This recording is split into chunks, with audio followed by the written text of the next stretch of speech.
शशि अध्यक्ष आदरणीय गोपाल जी, उपाध्यक्ष गुलाब जी, और मैं तो मधु जी बोलूँ तो पूरा तेरा पंथ उसमें आ जाता है ना।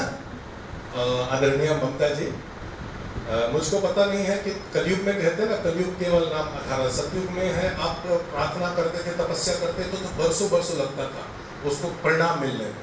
कलयुग में तो इधर काम कर्म करो, दूसरी तरफ फल मिल जाता है। देखो मैंने इतनी बढ़िया साधना की, गोपाल जी के दर्शन हो गए, प्रथम सत्र का प्रतिफल है नहीं? तो आप सब लोग पुनः उतने उत्साह से आए, बहुत अच्छा लगा मुझे। और ममता जी बधाई आपको, और बधाई आपको क्या, मुझको बधाई दीजिए कि मैं सफल हुआ, कि मैं आपके अंदर वो परिवर्तन देख पाया हूँ। जो कार्य कौशल वर्कशॉप हम लोग मंच संचालन का वर्कशॉप किए, मैं ध्यान से आपको सुन रहा था, आप बहुत सारी चीजें, छोटी छोटी चीजों को उपयोग में लाई है। तो यह सार्थकता है। वस्तुतः ये जो जीवन है ना, ये हर लोग हैं अपने कर्म में लगे हुए। सूर्य है, चंद्रमा है, नदियां है, हवा है, पेड़ है, पौधे हैं। अब हमको ये देखना है कि हम कैसे उनसे लाभ उठा सकते हैं। गोपाल जी सारी दुनिया, सारे शास्त्र कहते हैं कि व्यक्ति को स्वार्थी नहीं होना चाहिए। मैं कहता हूँ व्यक्ति को स्वार्थी तो होना ही चाहिए, क्योंकि जब आपको स्वार्थ नहीं आएगा ना, आप परमार्थ कर ही नहीं सकते। जो व्यक्ति अपना हित नहीं जानता है वो समाज का हित क्या करेगा? तो और मैं आप लोग को इसलिए और कहता हूं कि आप जिस परिवार और जिस संस्कार से आए हुए हैं, आप अपने लिए ही सोचना शुरू कर दोगे ना, तो समाज का हित होना शुरू हो जाएगा। क्योंकि आप अपने हित तक सीमित नहीं रह सकते, मैं जानता हूं, लेकिन हमारी समस्या हम अपने हित के लिए नहीं सोचते। ठीक है, मैं गोपाल जी बार बार इस विषय की वो ध्यान दे रहे थे, रिश्तों की पहचान।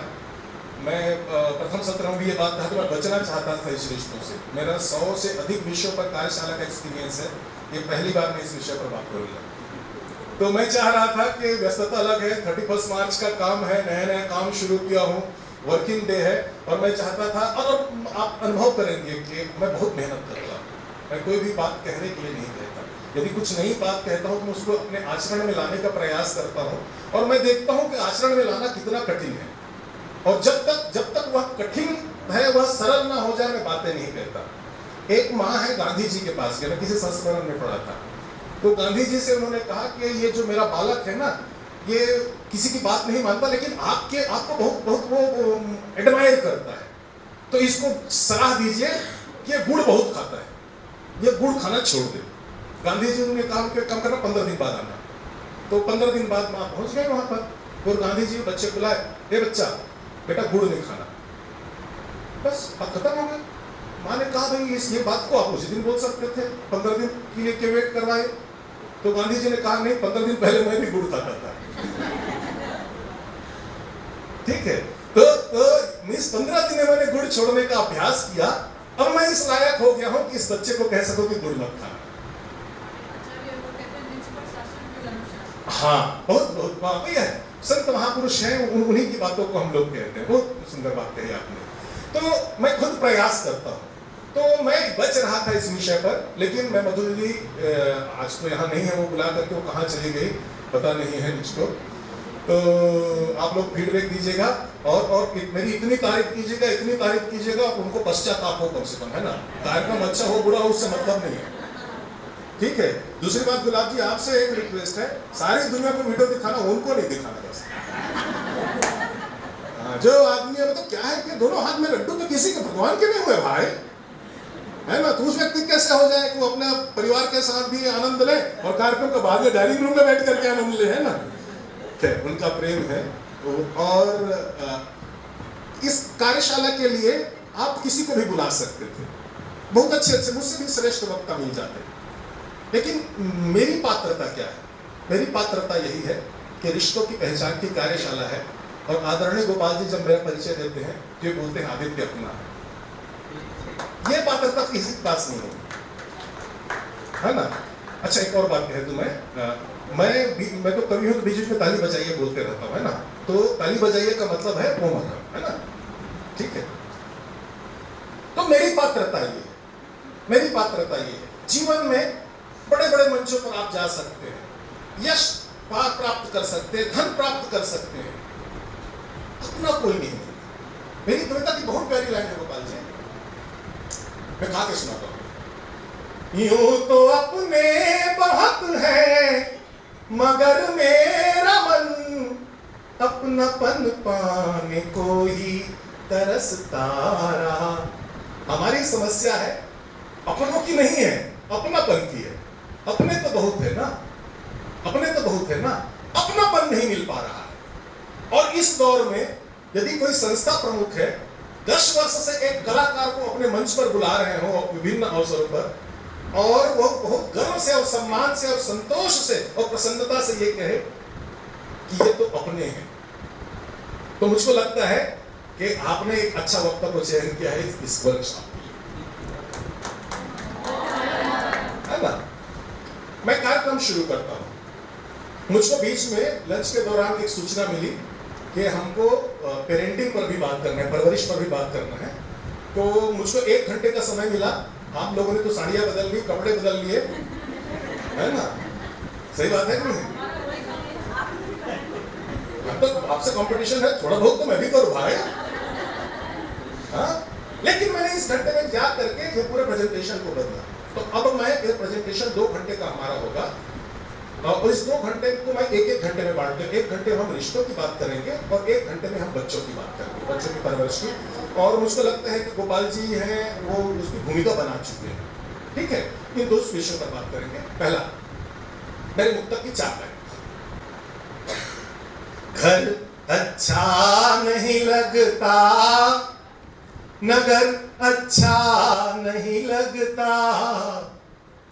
चल रहा हूं डगर डगर मगर अच्छा नहीं लगता। होने को है बहारे और नजारे मन को बहलाने, मगर तुम साथ ना हो तो सफर अच्छा नहीं लगता। होने को है बहारे और नजारे मन को बहलाने, मगर तुम साथ ना हो तो सफर अच्छा नहीं लगता। जीवन में सब कुछ है। जिस रास्ते में आप सफर कर रहे हैं, सुंदर सुंदर नजारे हैं, बहुत अच्छा वातावरण है, साधन है, संपन्नता है, बंगला है, गाड़ी है, नौकरी है, चाकरी है, व्यवसाय है, समाज में प्रतिष्ठा है, मान है, सम्मान है, सब कुछ है। उसके बाद भी यदि अधूरापन लगे आपके जीवन में, तो आपको रिश्तों की पहचान की आवश्यकता है। हम कहीं ना कहीं भूल कर रहे हैं कि हम रिश्तों की पहचान करने में, और मुझको लगता है कि इस 1 घंटा में हम प्रयास करेंगे कि रिश्तों की पहचान की यात्रा क्या हो। रिश्तों की पहचान की यात्रा है स्वयं की पहचान से।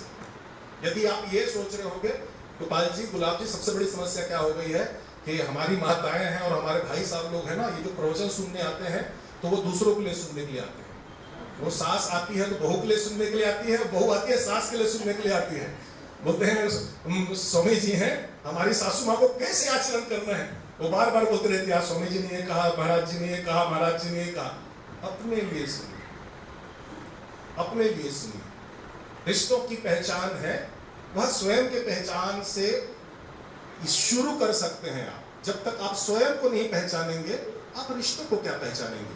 एक और मैं मंत्र वाक्य बता दे रहा हूं, आप लिख लीजिए इसको मन में कहीं पर, और अपने घर के हर दीवार में लिख लीजिए। ये दुनिया का उतना ही सत्य बात कह रहा हूं जितना हर सुबह सूर्य निकलता है, इसको कोई नहीं झुठला सकता।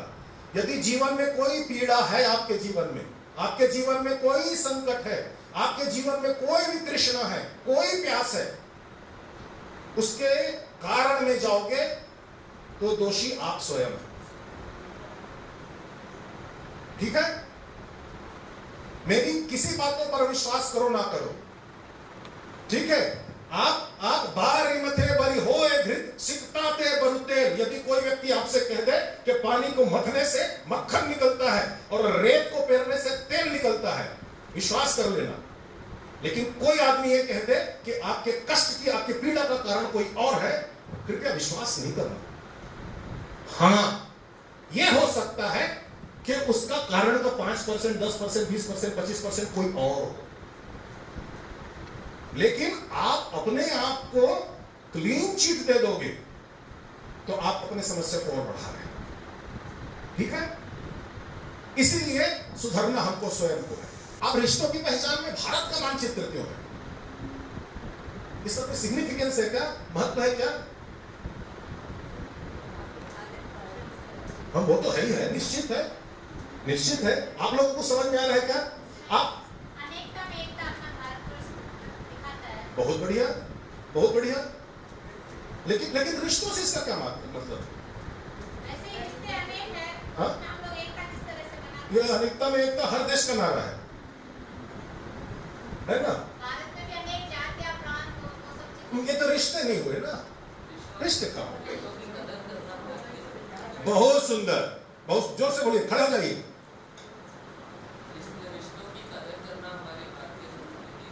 रिश्ते यदि मैं कहूं ना तो वो सिर्फ भारत में है। अच्छा, 24 तीर्थंकर है ना, कहां पैदा हुए? अमेरिका में क्यों नहीं हुए?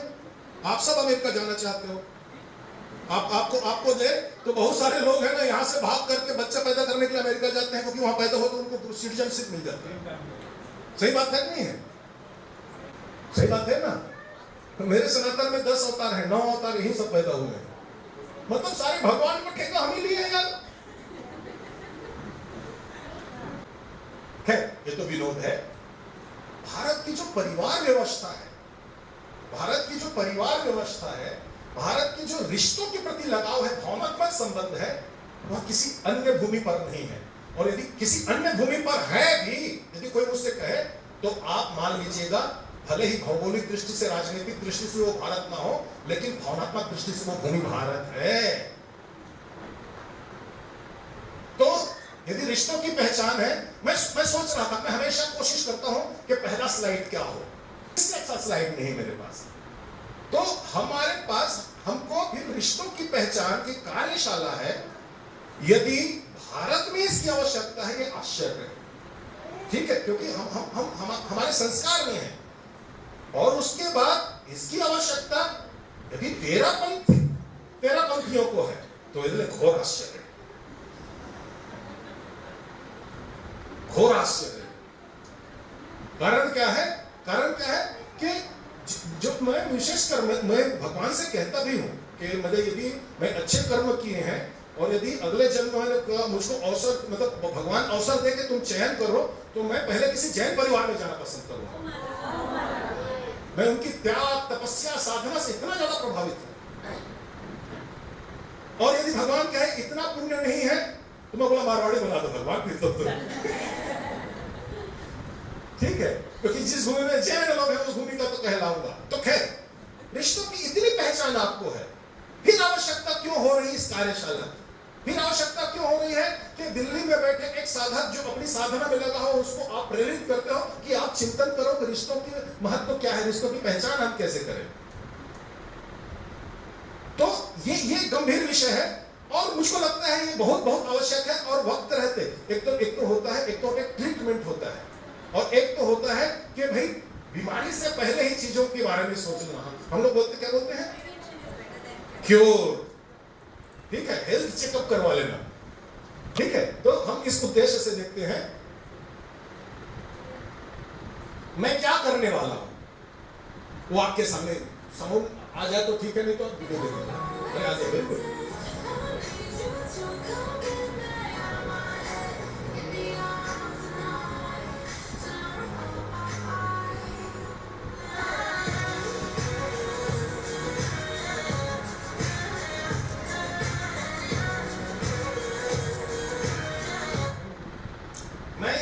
इस 1 घंटा में बस यही काम करूंगा। आपके जीवन में ये है, ठीक है, लेकिन उसके ऊपर की जो परत है ना, उसको हटाना है, उसको हटाना है। और ये हम सब के बीच में, मेरे बिन तुम अधूरी हो कहती तुम ही। संबंध देखिए, मेरे बिन तुम अधूरी हो कहती तुम ही। दुनिया की हर पत्नी कहती है कि मैं पति के बिना अधूरी हूं, कहते हैं नहीं, भले हो ना हो लेकिन कहते तो है। इसे देखो कितना आनंद आ रहा है ना। मेरे बिन तुम अधूरी हो कहती तुम ही, और तेरे बिन मैं अधूरा ये जब जानता। 2 दिन के लिए मैके जाती है, पड़ोसी को पता चल जाता है क्यों भाई गंजी गिर रहा है, नहीं है क्या मैडम? व्यक्ति 2 मिनट में अधूरा हो जाता है, भले वो कुछ बोलता रहे। मेरे बिन तुम अधूरी हो कहती तुम ही, और तेरे बिन मैं अधूरा ये जग जानता। फिर भी कहती हो तुम, या जो कहता हूं मैं, ना तो तुम मानती ना तो मैं मानता। पर्दा दोनों के बीच में, बस अंतर यह है कि इसको निकालना है। और जानते सब हैं, जानते सब हैं, ऐसा नहीं है कि हम अनजान हैं। बस यह है हम प्रयास क्या करते हैं कि दूसरे के हिस्से के पर्दा को नोचने की कोशिश करते हैं, और हम खुद पर्दा उठे हुए। पहले अपना पर्दा उठा के फेंक दीजिए, फिर देखिए वहां नोचने की जरूरत नहीं पड़ेगी, वो खुद ही देख के पता चल जाएगा कि भाई यहां परिवर्तन है। ठीक है, एक वीडियो है रिश्तों की पहचान के लिए महत्वपूर्ण है। ये सबसे बड़ी बात है, हमारी पूंजी वेल्थ क्या है। ठीक है, बहुत सारे लोग हैं ये यहां से आगे नहीं बढ़ पाते, यहां से आगे नहीं बढ़ पाते। वस्तुतः पूंजी है वो 3 प्रकार की है, और चौथी पूंजी भी है, उसको मैं नहीं बताऊंगा अभी। सांसारिक पूंजी है, आध्यात्मिक पूंजी है, भावनात्मक पूंजी है। आप सब लोग मुझको अपना समझते हैं, मेरा आपसे कोई सांसारिक संबंध नहीं है, ना तो मैं आपके शहर का हूं, ना आपके गांव का हूं, लेकिन मैं आपके चेहरे में मुस्कान देख करके ऐसा लगता है कि आप मुझको प्रेम करते हैं, आप मुझको बार बार बुलाते हैं, मुझको ऐसा लगता है कि आप मुझको सुनना चाहते हैं। ये मेरी पूंजी है, ये मेरी पूंजी है। अद्भुत सृष्टि प्रभु की, इसमें कितने मिलते हैं, कितने प्यारे लोग। सृजन के मंच पर ना जाने कितने बड़े बड़े कलाकार को बुलाए हैं आप। अद्भुत सृष्टि प्रभु की, इसमें मिलते कितने प्यारे लोग, और मिलते तो कितनों से हैं, पर याद कहां है सारे लोग? सबको याद रख पाते हैं क्या? लेकिन आप 10 साल से याद रख पा रहे हैं, और कोई भी नया काम आपके हिस्से आता है तो सबसे पहले आप मुझको फोन करते हैं कि आदित्य जी को कहा जाए कि वो ये काम करेंगे।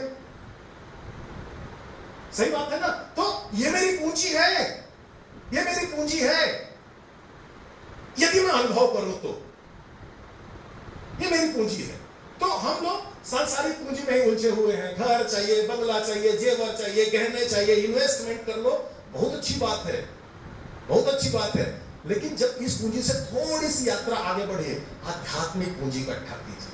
आध्यात्मिक पूंजी के लिए आपका साहित्य है, सत्संग है, संगत है, संयम है, साधना है, दान है, दया है, धर्म है, उपवास है, व्रत है, और नहीं तो लोगों को शुभकामनाएं देना भी आपकी आध्यात्मिक पूंजी है। यदि आपके अंदर ये गुण आ जाए कि कोई अच्छा काम कर रहा है या कोई संकट में है, तो अपनी प्रार्थना के समय 2 शब्द उनके लिए कह दें, ये भी आपकी आध्यात्मिक पूंजी है। और भावनात्मक पूंजी तो आजकल दिन ब दिन खत्म होते जा रहा है, दिन ब दिन खत्म होते जा रहा है। मैं रोया परदेश में भीगा माँ का प्यार। आदमी है हमेशा वो क्या है, पति पत्नी में लड़ाई का एक बहुत बड़ा कारण होता था, मेरी माँ जैसे खाना नहीं बनाती, यही होता था ना। आज तो वो 2 साल का लड़का है, अपने माँ को कहता है खाना बनाने नहीं आता, स्विगी से ऑर्डर करो। कहां जा रहा है भावनात्मक पतन? मैं एक बहुत प्यारी बात बता रहा हूं, है ना, मेरी व्यक्तिगत बात है, चूंकि ध्यान आ गया इसलिए कह रहा हूं। गोपाल जी, मैं अपने परिवार के साथ रायपुर में, मैं मूलतः रायपुर का हूं, तो मैं बेंगलोर में 20 साल तक था। तो गर्मी की छुट्टी वगैरह में मैं गया हुआ था, मैं ऑफिस का काम कर रहा था घर में बैठ करके लैपटॉप में, और मेरी माँ है, मेरे बेटे को बार बार वो कुछ खिलाना चाह रही थी। तो वो मेरी माँ है तो अपने ढंग से उनको जो मैं बचपने में खाता था उन सब चीजों को रोज बनाती है, इसको ये पसंद है, इसको ये पसंद है, इसको ये पसंद है, सारे ट्रेडिशनल चीजें। और मेरा बेटा खाए ना उसको, तो मेरी माँ है उसके पीछे जाए कि तू खा, तेरे पता है तेरे बाप इसके लिए लड़ाई करता था, चोरी चोरी करके खाता था, छुपा के रखती थी मैं इन सब चीजों को, और तू खा नहीं रहा है। अच्छा, मैं काम कर रहा था और उन दोनों की दादी और पोते की संवाद को सुन रहा था। उन्होंने फिर मैंने वहीं से आवाज देके कहा कि माता, जो आपका बच्चा है ना वो किसान का बच्चा था, तो उसको रूखी सूखी जो भी दे दो वो खा लेता है। ये जो बच्चा है ये साइंटिस्ट का बच्चा है, ऐसा नहीं कुछ भी आप दे दे खा लेंगे।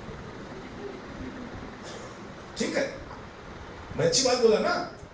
उसके जवाब में मेरी माँ ने जो मुझसे कहा ना, आज तक मेरे को ना ये घटना मेरे साथ, मेरे ख्याल से 12-13 साल पहले की घटना है, और आज भी मेरे सामने जीवन है और मेरे जीवन का उद्देश्य बन गया है। मैंने ऐसे ही कहा कि मेरी माँ, मैं तो एक किसान का बच्चा हूँ, तो आप जो दिया रुकी सुखी खा लिया, ये तो साइंटिस्ट का बच्चा है। तो मेरी माँ ने कहा, भगवान जाने कौन सी सरस्वती उनके मतलब जिव्या पर बैठी हुई थी, कि बोले हाँ रे सही बोल रहा है तू, हम तो किसान के बच्चे थे, हम तो किसान थे, लेकिन अपने साधन में, अपनी कमियों में अपने बच्चों को जैसे बना पाए, तुम वैज्ञानिक होकर के अपने बच्चों को ऐसी बना के दिखा देना मुझको। और ये मेरे जीवन का चैलेंज है, क्योंकि मैं भावनात्मक व्यक्ति हूं, तो शब्दों को, वाक्यों के महत्व को जानता हूं। मैं फिर सोचना शुरू कर दिया, मैंने अपना ऑफिस का काम बैठ करके मैं आधा घंटे तक सोचता रहा। मैं अपने बचपन में चला गया, किन विपन्नताओं में मेरे परिवार ने मुझको पाल करके बढ़ा किया है। त्योहार में हम 3 भाई थे, तो तय होता था कि जूते किसके लिए खरीदना है, पेंट किसके लिए खरीदना है, शर्ट किसके लिए खरीदना है। हमारे पिता और हमारे परिवार में इतना सामर्थ्य नहीं था कि एक बच्चे का पूरा ड्रेस खरीदा जा सके। और मुझको लगता है बहुत लोगों का यह अनुभव होगा। और आज मैं हूं तो मेरे बच्चे के लिए स्कूल की अलग ड्रेस है, मंडे के लिए अलग जूता है, ट्यूसडे के लिए अलग जूता है, स्पोर्ट्स के लिए अलग जूता है। तो मैं सामर्थ्यवान हूं, लेकिन मेरे लिए आज भी बहुत बड़ा प्रश्न है कि मेरे माता पिता ने जो परवरिश अपने बच्चे को दे करके समाज में जो लायक खड़ा किया है, क्या मैं कर पाऊंगा इसमें साधन पर? सोचिएगा आप लोग, कभी सोचते नहीं है हम, सोचते नहीं है हम। तो आपके पास तो रिसोर्स ज्यादा है ना, आपके पास तो साधन ज्यादा है ना, आपके पास तो सुविधाएं ज्यादा है ना, आपको तो मन नहीं मारना पड़ता ना, आपको किसी के सामने हाथ नहीं फैलाना पड़ता ना चीजों के लिए। हमारे यहां तो एक होता था, एक सब्जी बन जाए और लड़का रोए तो मां पड़ोसी के घर चली जाती थी, कोई दूसरी सब्जी दे दो, वो करेला नहीं खाता है। सही बात कह रहा हूं मैं? परिवार में ये चलन नहीं था कि 3 आदमी है तो 3 प्रकार की सब्जी बना दो। एक सब्जी बन जाए और उसको प्रेशराइज किया जाता था कि तुम इसको खाओ, और ना खाए तो बाप डांटता था उसको, और बाप चले जाए तो माँ है ना, धीरे से पड़ोसी के घर जाती थी, अपने और रिश्तेदारों के घर जाती थी कि भाई सब्जी दे दे, दाल ही दे दे, वो खा नहीं रहा है, रो रहा है, दिन भर भूखा रहेगा। हम इस विपन्नताओं में पले हुए लोग हैं, फिर भी हमारे रिश्तों की पहचान की। और मैं आपको बता रहा हूं, मैं 2000 किलोमीटर दूर रहता हूं, लेकिन मेरी सारी चाबियां हैं मेरे माता पिता के हाथ में है, आज भी। और ये मेरे पर शासन नहीं करते, मुझ पर कौन शासन कर सकता है इस उम्र में? ये उनकी भावनात्मक लगाव है, मैं उनके इच्छा के विपरीत कोई काम नहीं कर सकता। आप देखिए आपके बच्चों पर आपकी कितनी पकड़ है, आप देखिए आपके बच्चों की कितनी पकड़ है। आप कुछ बोलते हैं तो बच्चे हैं, मानते हैं क्या अपने इच्छा के विपरीत जाकर के? आपके माता पिता क्या किए थे आपके लिए? बस वही करना है, सोचिए करीब बैठ करके। तो भावनात्मक पूंजी है जिसमें संतान है, माता पिता, गुरु, परिवार, रिश्ता, ये सब चीज है। ये पूंजी इकट्ठा करने की कोशिश कीजिए। रिश्ते कैसे होने चाहिए, है ना? रिश्तों की पहचान के लिए हम लोग यहां है ना। रिश्ते कैसे होने चाहिए? ये है मरा हुआ, टूटा हुआ, दूसरा है लहलाता हुआ। कैसे रिश्ते चाहिए आपको? ए चाहिए या बी चाहिए? जोर से बोलिए, कैसा रिश्ता चाहिए? लो,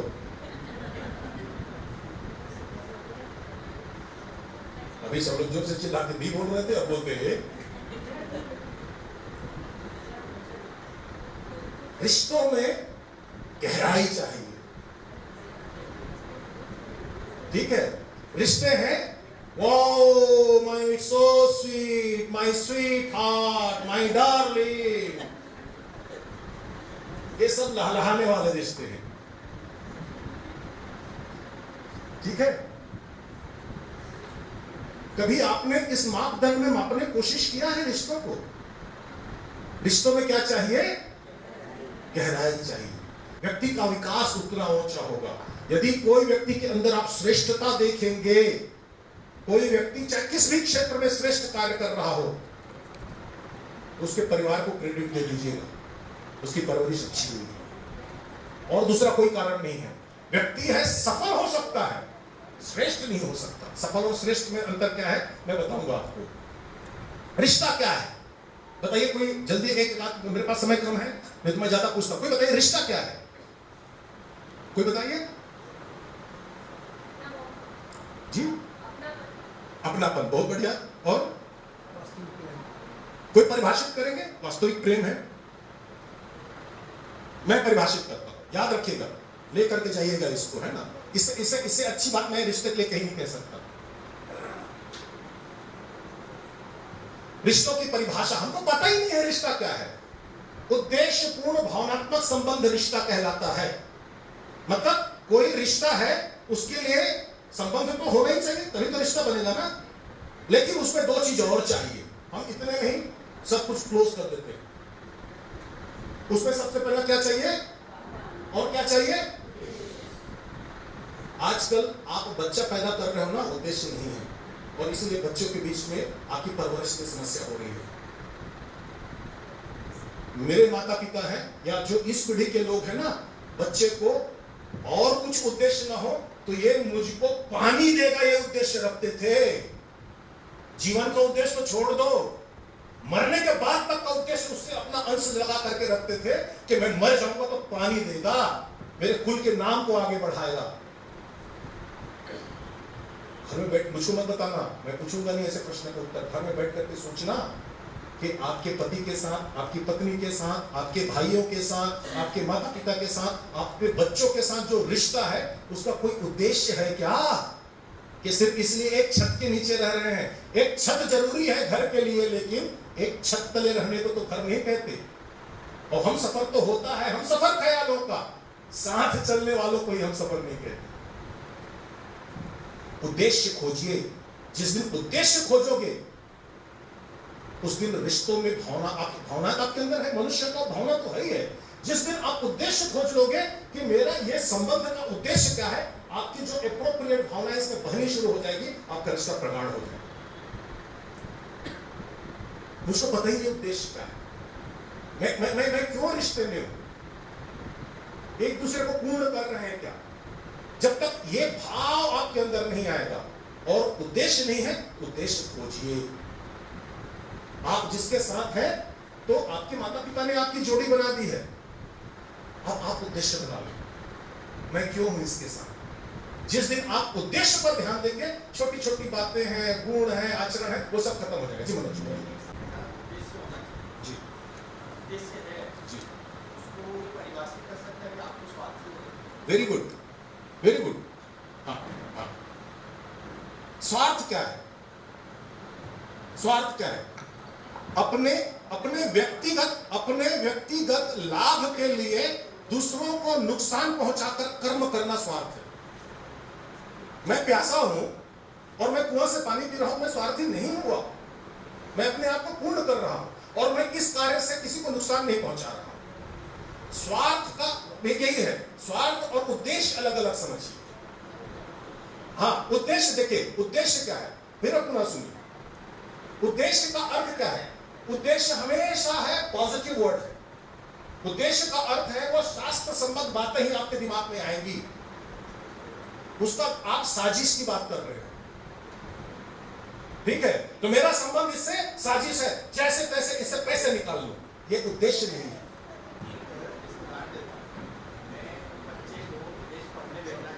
जी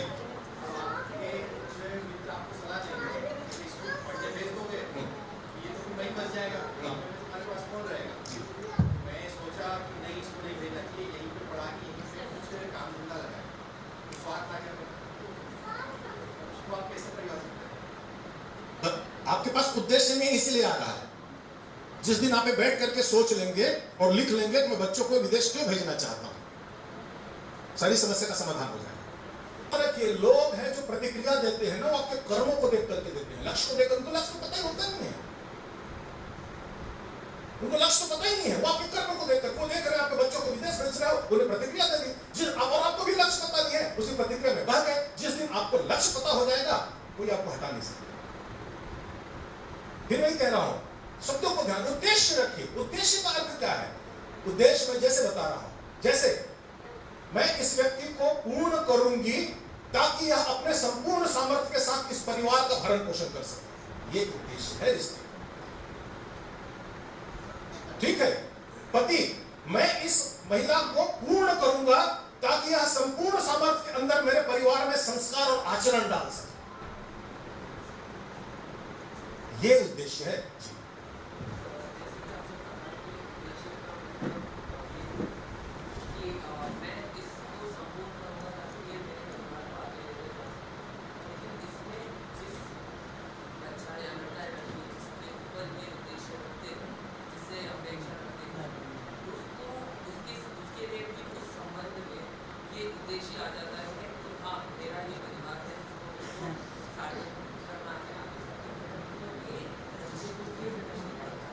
नहीं, हाँ वेरी गुड, उसके लिए अलग कार्यशाला करूंगा, अभी आपके लिए कर रहा हूं।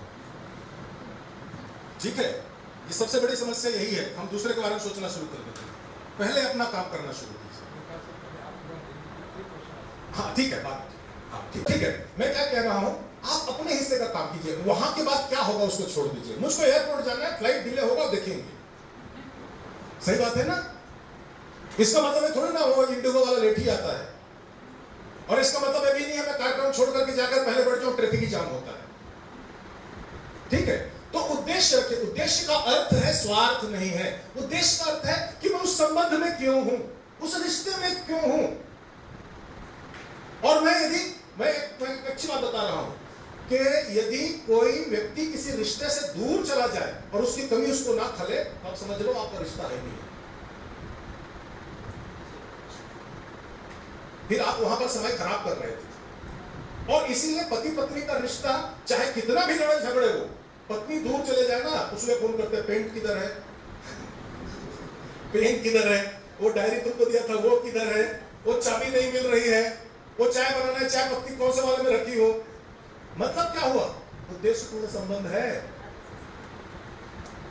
ठीक है, और वैसे ही पत्नी वहां जाकर के बोले ये होते तो ये कर देते, अब देखो मैं इससे परेशान हो रही हूं, और डांट करके बोलेंगी तुम्हारे कारण पूरा गड़बड़ हो गया, तुम ऑफिस से जल्दी आके छोड़ दिए रहते।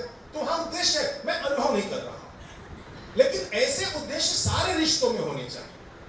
ठीक है, इसको मैं आगे और क्लियरिफाई करूंगा। रिश्तों के प्रकार जन्म के आधार पर, विवाह के आधार पर और स्वयं के बनाए हुए, इतने रिश्ते होते हैं, इससे ज्यादा रिश्ता नहीं है। ठीक है, आपके जन्म के आधार पर आपके माता पिता, दादा दादी, भाई बहन, चाचा, मामा, बुआ, मौसी, ये सब लोग हैं। एक दूसरा है जब आप विवाह करते हैं तो कुछ रिश्ते आ जाते हैं, पत्नी, सास, ससुर, साला, साली, देवर, देवरानी, जेठानी इत्यादि आ जाते हैं। ठीक है, इस पे आपका बस नहीं है। जन्म विवाह मरण गति सोई, और जो जस लिखा तहां तस कोई। तो ना तो विवाह अपने हाथ में है, ना तो जन्म अपने हाथ में है। कहने का अर्थ क्या हुआ, ये जो दो रिश्ते हैं ना, ये ईश्वर हमको देते हैं। सही बात है ना? पुनः एक बात ध्यान रख लीजिए, ईश्वर और गुरु यदि आपको दे रहा है तो उससे आपका कल्याण ही होगा, वो आपको नुकसान नहीं पहुंचा। भगवान ऐसा कोई काम करता ही नहीं है जिससे आपको नुकसान पहुंचे। क्यों करेंगे भाई, ये मनुष्य का काम। तो जो रिश्ते आपके हिस्से में आए हुए हैं, जिसमें आप अधिक समय बिताते हो, वो किसके दिए हुए हैं? किस जोर से बोलिए, किसके दिए हुए हैं? मेरा बस नहीं था, मैं अपने माता पिता, भाई बहन, चाचा चाची को नहीं चुनता हूं। ठीक है, और चलो शादी तो छोड़ दो, चलो ठीक है शादी आप अपने बस से, आजकल बोल दो लव मैरिज के, लव मैरिज तो पत्नी बस को चुने, सास ससुर साली जेठानी देरानी तो उन्होंने चुने, वो तो भी आ गया ना। तो फिर विश्वास रखिए कि जो रिश्ते आपको मिले हैं ये आपकी सार्थकता के लिए मिले हैं, मैं उपयोग नहीं कर पा रहा हूं बात। तो इसमें दोषी कौन है? वेरी गुड, इसको किसने चुना है? अब ये ठीक नहीं है तो दोषी कौन है? बस यही बोलना चाहता हूं, है ना? दोष किसी को मत दीजिए। रिश्तों की आवश्यकता क्यों है? क्यों चाहिए रिश्ते? दो व्यक्ति हैं, ठीक है, मैथ्स कौन कौन पढ़े हुए हैं यहाँ पर? जो पढ़े हैं उससे मैथ्स कमजोर है, बाकी लोग तो बहुत तेज है, मुझको पता है ना। मैं ये देखना चाह रहा था कितने कमजोर लोग हैं यहाँ पर। ठीक है, यदि दो व्यक्ति हैं, वो अपना काम कर रहे हैं और दोनों को जोड़ दोगे, इसने 4 रुपया कमाया, इसने 4 रुपया कमाया, दोनों को जोड़ोगे कितना आएगा? यही होगा ना। लेकिन यदि दो व्यक्ति हैं रिश्ते में हो जाते हैं, क्या फर्क पड़ता है? अब ये अकेले काम कर रहे थे, ये अकेले काम कर रहे थे, अब ये दोनों मिलकर के काम कर रहे हैं, ये प्लस बी यही हो गए, पहले जुड़ गए, परिणाम में नहीं जुड़े। तब ए स्क्वायर और बी स्क्वायर तो है, ये जो 2ab एक्स्ट्रा मिलता है ना, मैथमेटिक्स का फॉर्मूला है, ये 2ab है, ये सिनर्जी है आपके किसी के रिश्ते में पड़ने का, तो आपको ज्यादा लाभ मिलता है। और यदि स्वार्थ भी कहोगे ना मनोज जी, कर लीजिए, 2ab एक्स्ट्रा मिल रहा है। ठीक है, एक सिंपल सा फंडा है, मैथमेटिकल फंडा है। तो रिश्तों की आवश्यकता हमको इसलिए है कि अनिजत आप लोग का अनुभव नहीं है, मेरा 1-2 बार ऐसा अनुभव हुआ है। वो बिग बाजार स्मार्ट सिटी जगह आप जाते हो ना, तो वहां पर ऑफर चलता है कि 5,000 रुपए का लोगे तो 10% ऑफ है। अब मैं देखता हूँ मेरा बिल 2,000 का है तो मैं और खोजता हूँ 3,000 किसका है। चल भाई दोनों मिलकर 5,000 का बिल बनवाते हैं, 10% ऑफ लेते हैं। कोई किया क्या ऐसा? हो हाँ, बहुत लोग बुद्धिमान आदमी। तो ये जो रिश्ता है ना, ये उसका लाभ है आपके लिए। इस लाभ से आप वंचित रह जाओगे यदि आप रिश्तों में उद्देश्यपूर्ण नहीं रहोगे। तो आप शॉपिंग मार्केट में, शॉपिंग मॉल में सबसे बात तो कर ही रहे हो, बहुतों से बात कर रहे हो, लेकिन वो निरर्थक बातें। लेकिन जैसा ही बोर्ड दिखता है कि एक के साथ एक फ्री, आप उद्देश्यपूर्ण बातों में लग जाते हो। और इसको स्वार्थ नहीं कहेंगे, इसको स्वार्थ नहीं कहेंगे। स्वार्थ की परिभाषा पुनः बता रहा हूं, अपने हित के लिए दूसरे को नुकसान पहुंचा के किया गया कर्म है, वह स्वार्थ है। अपना हित, अब उसको यदि सबका स्वार्थ होगा तो मेरा हित क्या हो गया? ठीक है। रिश्तों में अब जैसे मैंने कहा उद्देश्य चाहिए ना, तो आपने मुझसे पूछा उद्देश्य का महत्व क्या है? उद्देश्य का महत्व ये क्या है? क्या है ये? ईंटों का ढेर है। क्या है? ओम अरहम, इतने काफी है। ठीक है। और जब ये जब उद्देश्य नहीं है ना, तो भावना भी व्यर्थ चली जाती है। ये जो सीमेंट है ना, ये भावना है। जैसे ही उद्देश्य होता है, भावना का भी काम होना शुरू हो, इमोशंस भी हो काम करने शुरू हो। ठीक है। अब हाँ, बहुत सुंदर। रिश्तों में भावना का महत्व, मैं 2 बात कही ना, एक तो संबंध होना चाहिए, दूसरा उद्देश्य हो और इमोशन हो। इमोशन का क्या महत्व है?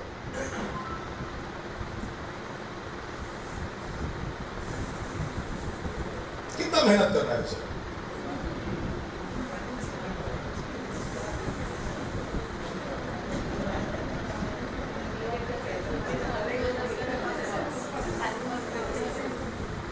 बेवकूफ है ना? आप हंस रहे हो क्योंकि वो देख पा रहे हो, भावनाएं दिखती नहीं है। मैं भी ऐसी बाल्टी से इधर उधर करते रहता हूं रोज। समझ में आया? दूसरों की गलतियां बहुत अच्छे से दिखती है, बेवकूफ आदमी लग रहा है ना? वो पानी दिख रहा है, बाल्टी है हाथ में, भावनाओं को उलीचने का बर्तन नहीं दिखता है। गोपाल जी यहाँ पर खड़ा होकर के, ममता जी यहाँ पर खड़ा होकर, गुलाब जी मेरे प्रति भावनाएं उलीच रहे थे और मैं वहां पर ग्रहण कर रहा हूं। ठीक है। हम रोज यही काम करते हैं, हम रोज यही काम करते हैं। हाथों में लिए आग, सबसे पूछ रहा हूं और कोई तो मुझको आग की तासीर बता दे। तासीर मतलब सुनाओ। आग जल रहा है और मैं पूछ रहा हूं, अरे आग कैसे लगता है? अरे जल रहा है भाई, अनुभव कर लो, वही है आग। ठीक है। तो हम अपनी भावनाओं को सिर्फ क्यों, मुझको उद्देश्य पता नहीं है, वेस्ट कर रहा हूं। रिश्तों में भावना का महत्व यह है, यदि आपके रिश्तों में समर्पण है, त्याग है, विश्वास है, तो सुख है। इसके विपरीत चले जाओ, यदि समर्पण की जगह ग्रहण की भावना है, त्याग की जगह लोभ की भावना है, विश्वास की जगह संदेह है, तो दुख है। अब आप तय कर लो आपको क्या मिल रहा है।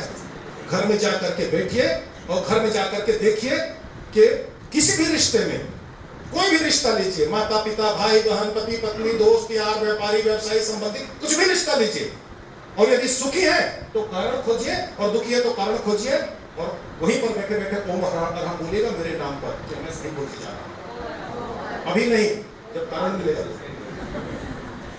जब कारण मिलेगा। ठीक है। एकदम क्लियर है। अब मैं आपको 5 उदाहरण देता हूं। ये कौन है? कैकेयी ने क्या किया? ऐसे कितनी मां है हाथ उठाए जो अपने बेटे को राजा नहीं बनाना चाहती?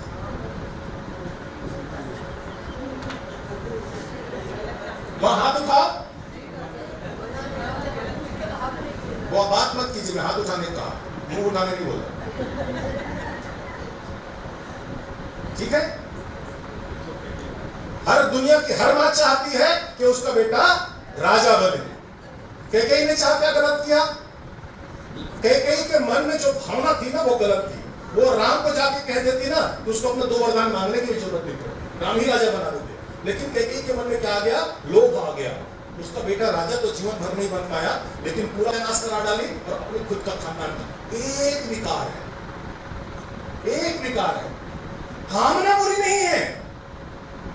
मनोज जी ध्यान से सुनिएगा, व्यक्ति की कामनाएं बुरी नहीं होती है। दूसरा, ये कौन है? नारद जी विश्वमोहिनी कथा जानते हैं? विश्वमोहिनी लड़की को देखे, सुंदरी को देखे, नारद जी को लगा इसे शादी करनी है और भगवान विष्णु के पास चले, भाई अपना मुझको चेहरा दे दीजिए। भगवान विष्णु उसको बंदर बना दिया। ये कथा जानते हैं ना आप लोग? नारद जी सन्यासी, ब्रह्मा विष्णु महेश भी उनकी साधना की प्रशंसा करने वाले। अच्छा दूसरी बात, कोई जरूरी थोड़ी है ना सन्यासी रहो, मैं गृहस्थ भी हो सकता हूँ, ठीक है। मेरे अंदर सन्यास की भावना थी, मैंने सन्यास की कामना कर ली। आज मुझको लगता है कि नहीं, मुझको गृहस्थ धर्म का भी पालन करना चाहिए, ये मेरी स्वतंत्रता है। मुझको लगता है समाज को और ये स्वतंत्रता देनी चाहिए यदि पवित्र भावना से है। और यदि कोई सुंदर स्त्री है, कोई पुरुष उसके प्रति आकर्षित हो जाए, या सुंदर पुरुष है, व्यक्तित्ववान पुरुष है, महिला उसके प्रति आकर्षित हो जाए, तो प्राकृतिक है ना। दोष क्या है? दोष क्या है? दोष ये है कि आप आकर्षित तो हुए और सुंदरता का कंपटीशन है, आप छलपूर्वक उस लड़की के साथ शादी करना चाहते हो। ब्यूटी पार्लर में जाकर के तैयार होकर के आ रहे हैं, जैसी मेकअप धोए साहब खत्म। कामना बुरी नहीं है, मैं नहीं करता हूं नारायण नारायण, मैं शादी करूंगा भाई, शादी करूंगा, मेरे महादेव ने भी शादी की है, बहुत अच्छी बात है। एक कन्या के प्रति आकर्षित हो गए, बहुत अच्छी बात है, लेकिन भावना क्या है? उसको प्राप्त करने के लिए भावना क्या है? आप लोग कथा बहुत पढ़ते सुनते हैं, लेकिन ऐसा जोड़ते नहीं है। ये पार्वती सती राम के व्यवहार को देखकर उनमें संदेह होता है कि भाई राजा का बेटा है और इसको आप भगवान शंकर हो के आप प्रणाम करते हो, और ये पागलों की भांति पत्नी खोजते घूम रहा है। सती चाहती तो भगवान शंकर से, क्योंकि भाई कोई बड़ा व्यक्ति है प्रणाम कर रहा हो तो निश्चित है वो उनके महत्व को जानता है ना, महत्व को जानता है ना। आपके पति ने कह दिया नहीं वो व्यक्ति अच्छा आदमी है, फालतू बात करते हो, कहा खाकर अच्छा आदमी है, अरे 2 मिनट सुन लो, क्यों अच्छा बोल रहा है?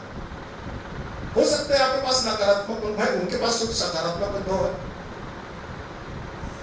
वो चाहती तो भगवान शंकर के साथ विमर्श करके संवाद करके अपनी समस्याओं का समाधान कर सकती थी, लेकिन अपने संदेह के चलते खुद जाकर के आत्मदाह करना पड़ा, पूरे एक जीवन खराब करके फिर भगवान शंकर के पास आती है। संदेह बुरा नहीं है, संदेह के निवारण के लिए जो भावना मन में ला रहे वो बुरी है। बाली ने क्या किया? बाली ने क्या? सुग्रीव, मैं भी होता अपने भाई के साथ वही कहता, वो अपने राज्य की रक्षा के लिए एक राक्षस को मारते मारते गुफा में जाके घुस गया। भाई को कहा कि भाई जब तक मैं नहीं आऊं यहां पर रहना। क्यों कहा? वो इसलिए कहा कि मैं अंदर रह गया, राक्षस आ गया, तुम लोग को मार देगा। तो मैं अपने परिवार की सुरक्षा के लिए अपने परिवार अपने प्राण को दांव में लगा करके जा रहा हूं, और वो भाई है एक लक्षणों में आकर के राजा बन गया, राज्य चलाना शुरू कर दिया। तो बाली का वहां पर आना और सुग्रीव के साथ वैर करना, सुग्रीव को मारने की सोचना कोई बुरी बात नहीं है, मैं भी करता, आपको भी करना चाहिए। लेकिन बाली के मन में अभिचार आ गया, वो सुग्रीव को तो कहा तुम यहां से भाग जाओ, और उसकी पत्नी को अपनी पटरानी बना ली।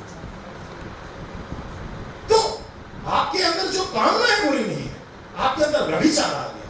आप अपनी बेटी के समान, बहन के समान पुत्रवधू को अपने आप शयन कक्ष में लेके जा रहे हैं और सुग्रीव को भगा दिया। राम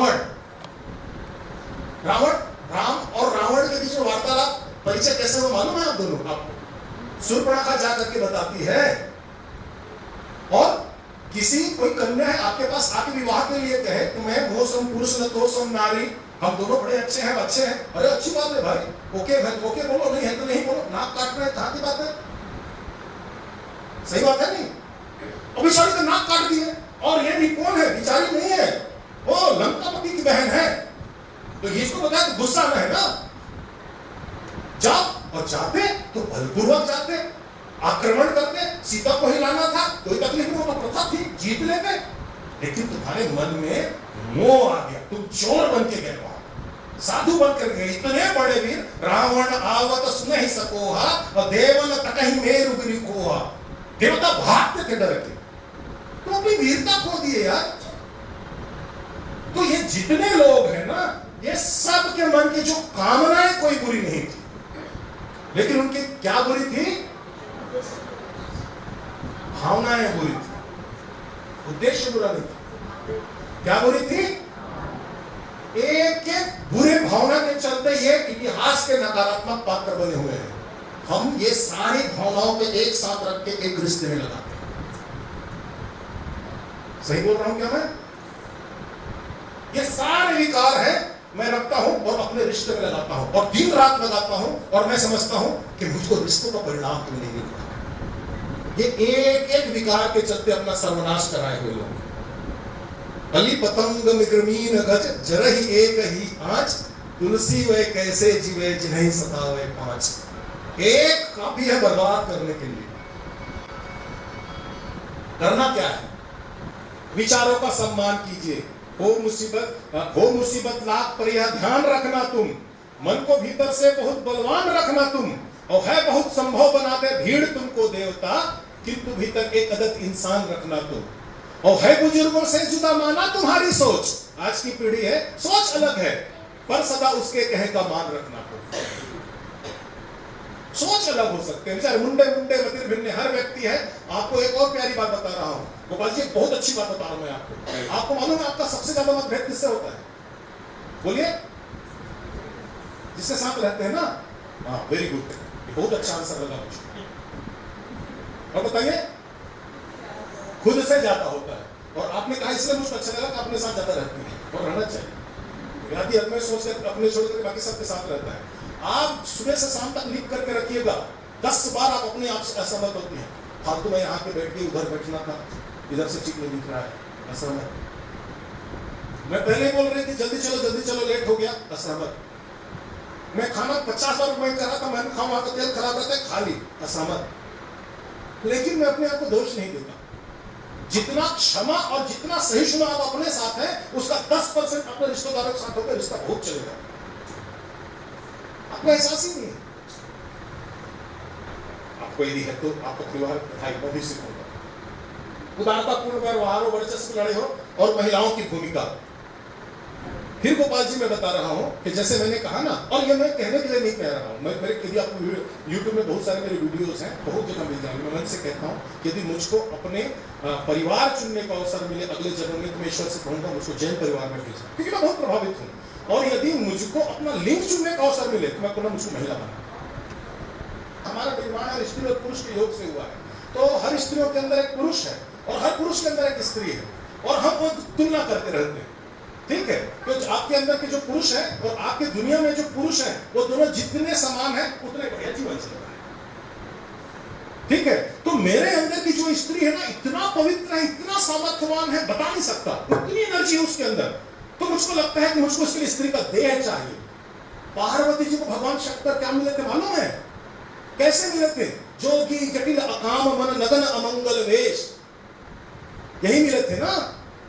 कपड़े नहीं थे, बारात में आए थे, खुद की शादी है, बैले में बैठ करके प्राण भभूत लगा करके आए थे। अगुन अमान माटो तो हीना उदासीन सब संशयसीना। लेकिन जैसे ही मेरे माता के हाथ में पड़ती है, कोई कंप्लेन नहीं, और रगड़ के ऊपर लगाती है, कर्पूर गौरम करुणावतारम संसार सारम भुजगेंद्रहारम हो जाते हैं, कर्पूर के समान गौर वर्ण हो जाते हैं।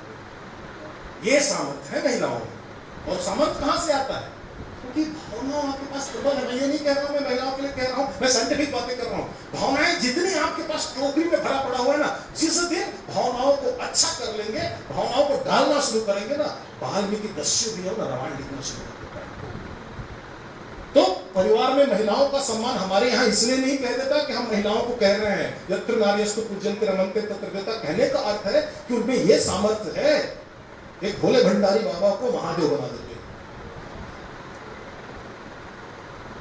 तो ये रिश्तों की पहचान वही खत्म हुआ। मैं आधा घंटे में जन्म से जीवन बच्चों की बात करता हूं, ठीक है? उम्र हम आप लोग बोल सकते हैं।